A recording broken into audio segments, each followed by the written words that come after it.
Saudi Arabia, a land of stunning architecture and innovative projects. From the world's tallest building to a city powered entirely by renewable energy, this Middle Eastern country has been pushing boundaries and defying expectations.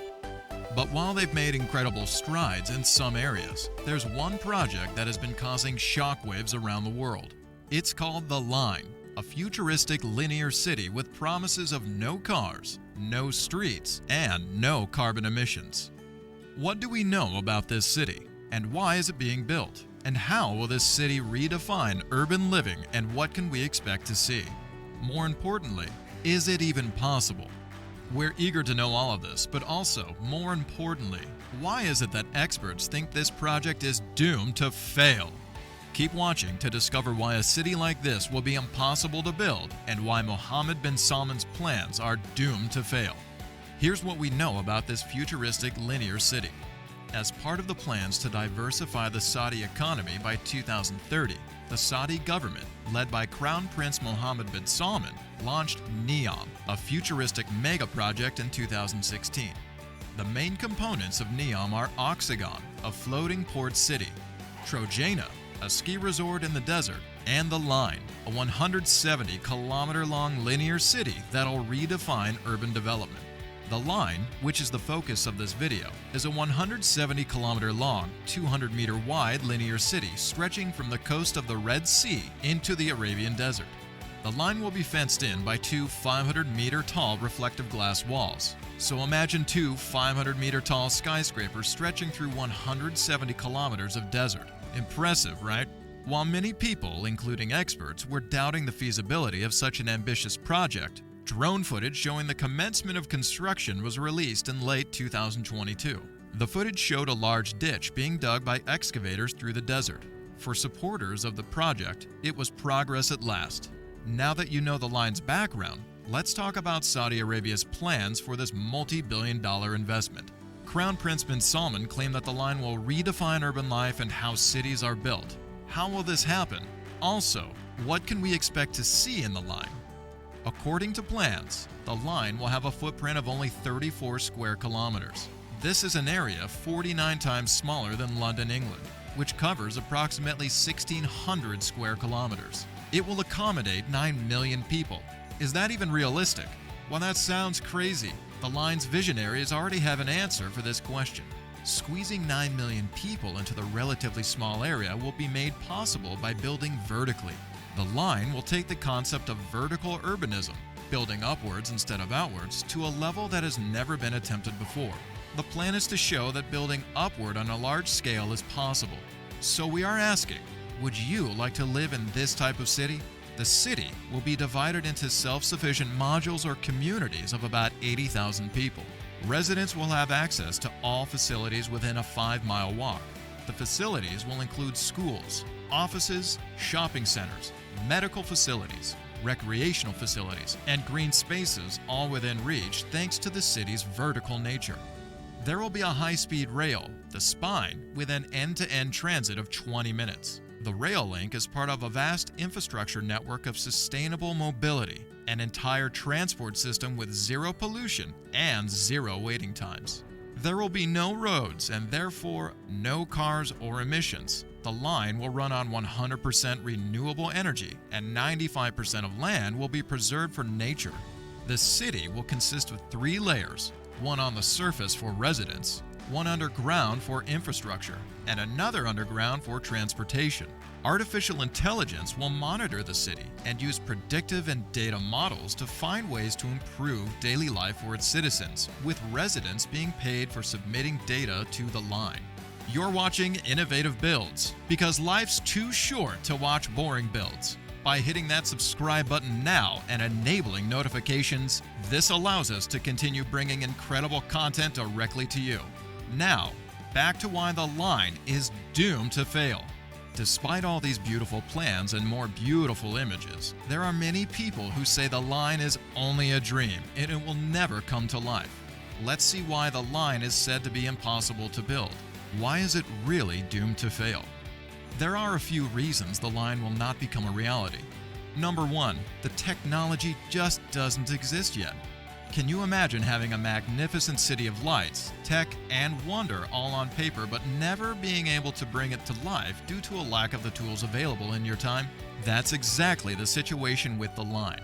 Many of the features of the line cannot be produced with the currently available technology. According to the plans, the spine, which is the ultra-high-speed transportation system of the city, will enable commuters to move from one end of the city to another in just 20 minutes. To cover a distance of 170 kilometers in 20 minutes, the trains will require a speed of 512 kilometers an hour or 318 miles per hour. Currently, the fastest bullet train, the Shanghai Maglev, has a top speed of 460 kilometers per hour or 286 miles per hour.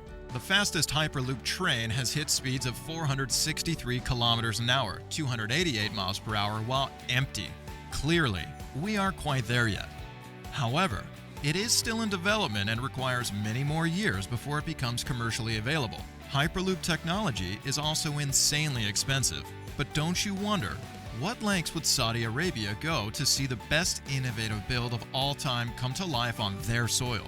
Also, because the city is in the desert and far away from any source of fresh water, the city's water needs will be met through desalination of water from the Red Sea. This already poses a big problem. Desalination does not come cheap. However, desalination plants cannot be reliably powered by renewable energy. So, the line would have to use fossil fuels to power the desalination plants, therefore contradicting the zero carbon emissions claim. The second reason the line is doomed to fail is the human rights violations that the Saudi government is infamous for.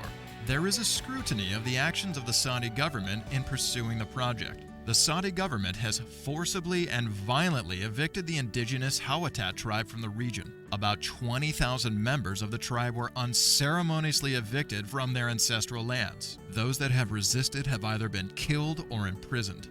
In October 2022, Shadli, Ibrahim, and Atullah al-Huwaiti of the Hawattat tribe were sentenced to death when they refused to vacate their village as part of the Neom mega project.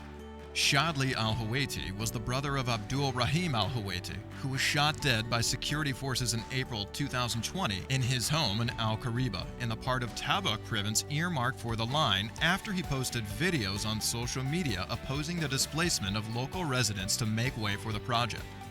The plans to use data as a currency to manage and provide facilities such as power, waste, water, healthcare, transport, and security have also been questioned. It was said that data would also be collected from the residents' smartphones, their homes, facial recognition cameras, and multiple other sensors. However, due to Saudi Arabia's poor human rights record and use of espionage and surveillance technology for spying on its citizens, invading their privacy and security, digital rights experts have disagreed with this plan. The prevalent sentiment is that the Saudi Arabian government cannot be trusted with the private information of residents. Will you willingly sell your private info to the government for whatever reason? We'd love to read your response in the comments below. Let's talk about the third reason the line project may fail. It is an ecological disaster waiting to happen. According to predictions by experts, the construction of the line will generate 1.8 billion tons of carbon. This is more than the carbon emissions generated by the UK in 4 years. All the elaborate plans sound good on paper, but what will this mean for wildlife? The length of the city will also disrupt the migration of animals. The line will stretch across 170 kilometers of desert and will have a serious impact on the seasonal migration of wildlife. Although the designers claim that the mirrored walls will not adversely affect birds, this is not true. The reflective nature of the walls could potentially confuse and even kill birds. Although the designers say that the city will be full of plants and trees, the trees shown in the promotional materials are not native to the Arabian desert, so it is possible that invasive plants and insect species will be introduced, disrupting the ecological balance of the area. Finally, the fourth reason experts think the line is headed for an early exit: inefficient design and extremely expensive to construct and maintain. Combining sustainable buildings and materials with lots of aesthetics on that scale will be difficult. For example, the designers plan to build the two walls with carbon-free materials. However, experts have said that it is impossible to build a durable structure as tall and massive as that with carbon-free materials. The designers involved in the project are reportedly those who have designed fictional cities for movies and TV shows. This sort of explains the impracticality of some of the designs, wouldn't you say? The project is also projected to cost a whopping $1 trillion. However, the Saudi government has projected a figure that is half of that. But with the cutting-edge technology that the line will incorporate, the scale and the tendency for mega projects to go over budget, $1 trillion is most likely closer to what will eventually be spent. What's your take on the possibility of the line becoming a reality? Which of the 4 reasons we outlined do you think will be the most challenging to overcome? Leave your answer in the comments below.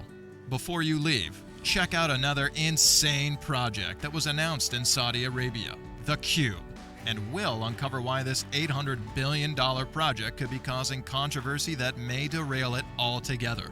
And if you haven't subscribed by now, what are you waiting for? Hit that subscribe button and put on notifications. We'll see you in the next video.